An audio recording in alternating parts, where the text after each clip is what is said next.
First. Let's do it. Okay.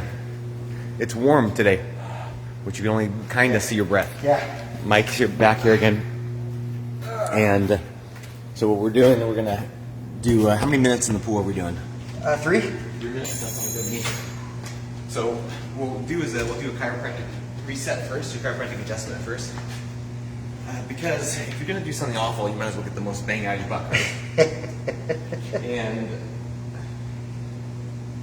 basically, like when I do the adjustment, I go through and I find like the spots where your body's like holding on to stress, right? And then when you do an adjustment, then what happens immediately is those spots relax, right? Is it that instant? Like as soon as I put them in, can you feel the calves relax? Yeah, oh yeah. It's like freaking instant, right? It's as instant as resetting a circuit breaker and watching the lights turn back on. Because that's really all you do, all chiropractors do when they do a chiropractic adjustment. And which is different than a PT doing spinal manipulation or like a DO doing spinal manipulation. That's like going in and hitting all the circuit breakers and hoping something happens. And really, all we're doing is just resetting the neurological protection mechanism. So, but what happens next is what's super unutilized.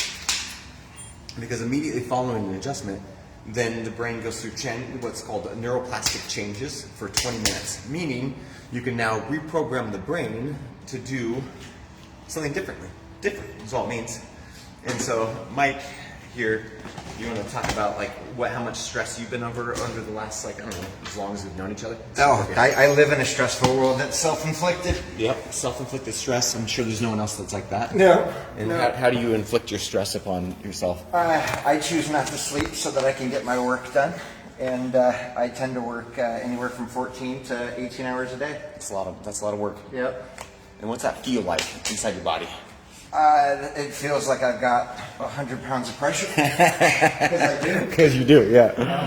And so, in essence, when I was telling Mike about this new model of doing that power hour, he was like, "All right, something new, something different. You tried because you got adjusted before. Yep. And it's like got progress. Yep. And then life got in the way, and then you got busy. Life always gets in the way. Right. Yeah. And so it's like if we can make permanent changes in a small period of time, because we have windows where we have time. Right. And so it's like get a bunch of changes done, and then see how that impacts the rest of your life. Right. So now we're going to couple the chiropractic adjustment with this miserable cold pool in order to activate the vagus nerve.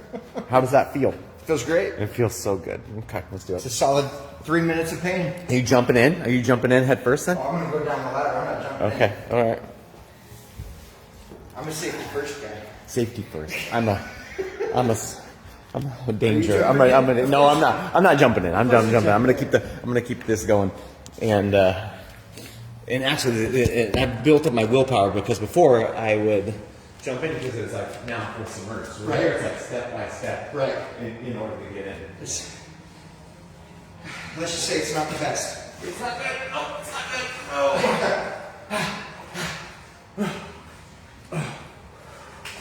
Okay. Okay.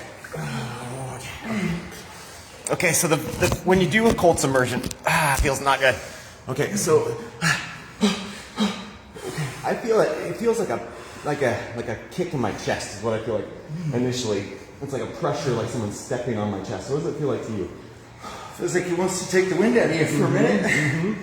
And then what do you notice second? Because that's kind of like goes within a few breaths. There's a calm. And then the calm. Yeah. And then, it's not like a relaxed calm. It's very much a numb calm. Very much a calm now. Yeah. And yeah. And where do you feel that calmness?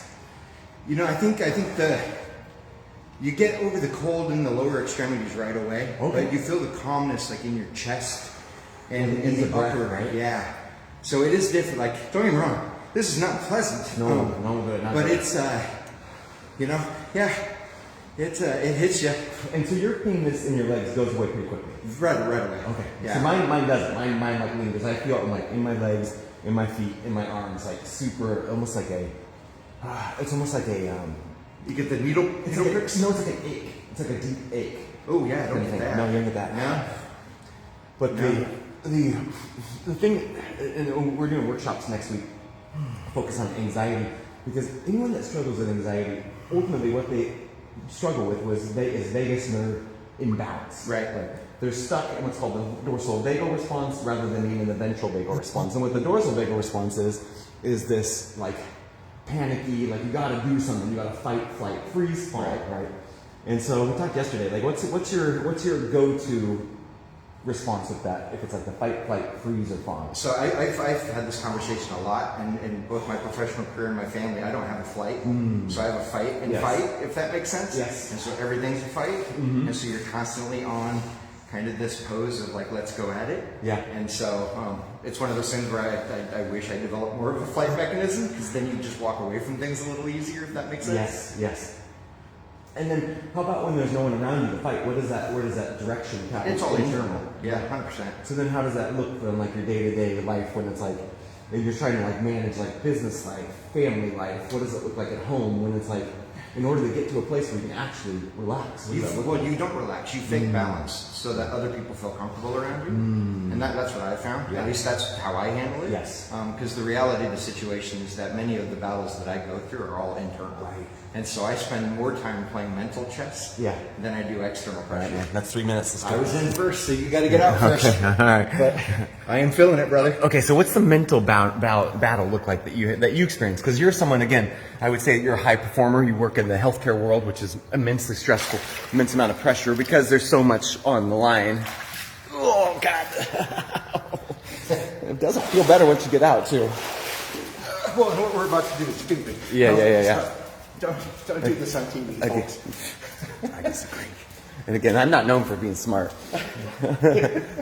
So cool. So what's like the internal battle that you go through? Like, so it's like, okay, what's the conversation look like when it's like, okay, you got this internal fight going on, and you want to, like I said, fake it for other people to and be able to enjoy themselves. What does that look like as far as like family is concerned? I think it's a difficult question, because more often than not, the battles and the pressures come from, I don't want to set this thing up. maybe not having a balanced life as a younger individual. Oh, how so? That's right. You did have a super traumatic childhood, huh? And so I tend to react more to trying to prevent those things from happening to my family and keep things going. We can get comfortable. What was your thank you, Mike.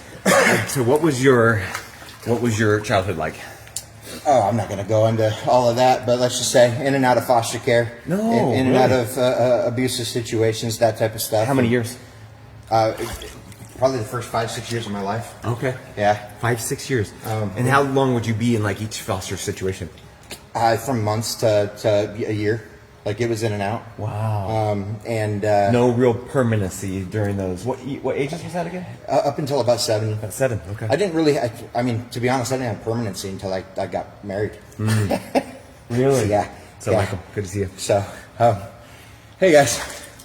Yeah. Michael's on here. He's also got a traumatic upbringing too, and significant brain damage too. So, and he's a remarkable thing. Yeah.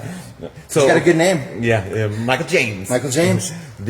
So with that, like, what fight default did you? How was that in the foster care system? How did you build that fight response that you had? What did you need? What did you need to become in order to get through that situation? Well, you're your own human being. You don't rely on anybody, and so everything that comes up, you tend to just kind of self-internalize and own, right? Yeah. And so, I think that kind of carries itself with you, and it's not until you get older and you start kind of, dropping your guard. I had to build up some pretty thick walls around me to protect myself and to kind of create that self-preservation. Right, and I think what I learned was, it sucks doing it by yourself, and I did that probably for the first 19, 20 years of my life. I met an amazing woman. Jill's one of the kindest people I know. Yeah. Jill's amazing. Yeah. And fortunately, I've been blessed to have been married to her for 25 years now. But up until that point, there was no kind of permanency. There was no stability. Well, and especially with the foster care system, it's like, is this going to be the people that are going to want to take you on? And it's like, nope, not these people, not again, not again, not again. So it's like, I don't even know, like, you think about when someone you just casually know is like, I don't like you, how much it's like, well, fuck that. I don't really care. Fuck that person, right? And it's like, and then it's like, but you're like developmental years, it's like, family after family. I mean, you have to develop like a thing where it's like you almost can't get any hope to have like any stability, because it's like if you have hope, then it's like you have the downside. Yeah, right. I think the reality is that nobody's going to dislike me more than I dislike myself more often than not, and so I don't really care what they think. Wow. Yeah, it's different. Yeah. and that's like a protective mechanism to have to avoid that up and then down emotional swing during the. It's the 8 Mile approach. I know everything that people are going to say against me. So do your worst. Well, and the thing is interesting. I grew up in a trailer and with a abusive, addict dad, a mom that was addicted to pain pills, and she tried her best, but and it's like it's interesting because that was like my default, and so now what I now see, even though it's like here I am, I'm like, here's my pool house that we're in, right? Yep. And clearly, and again, like you broke the cycle, right? That was the intent. And that was the intent, right? Yeah. And that was the intent. Yeah. And you put every ounce of energy that you have, and so many people don't break the cycle, Right? And so. But you get broken breaking the cycle, and that's the thing. And so, yes, as I've gotten older, I think the thing to realize is like you got to start to heal, right? And that's tough. Yeah. Recognizing like the breakdown, both mentally, physically, etc., and then actually prioritizing yourself. Right. That's a whole. And I know there's all these books and all of that stuff about it, but the reality is you gotta put yourself at the forefront every now and then.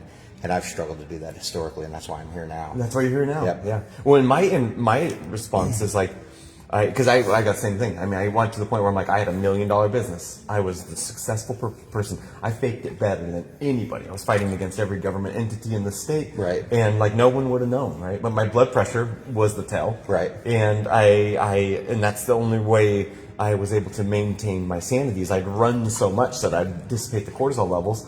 And so I'm skinny, I'm in shape, but my blood vessels knew that I was not healthy. Right. And it got to the point where, I mean, literally, like we spent every penny we had and walked away from $1 million business. We didn't sell the business. We just walked away from it. Right. Because, we can dive into neurology, motivation, but I do believe it's like right now, it's like either God's going to speak to your heart or not, right? Because it's like no one told me, hey Devin, you need to do this for your family, right? I just knew, right? So did you have a similar moment like that? Frequently I do. I can tell you that like the easy thing is to cop out and not get into a nice cold pool at 8:30 in the morning. It's funny. I'm listening to this song and it's talking about pain is weakness leaving the body, and and I was like, shit, okay, all right. So that's one of those things where it's like it's in that moment, and it's like it's kind of profound to sit there and think about the messages that come at us in life that you don't always pay attention to, and it was like, okay, you're just going to go through with it, and it's going to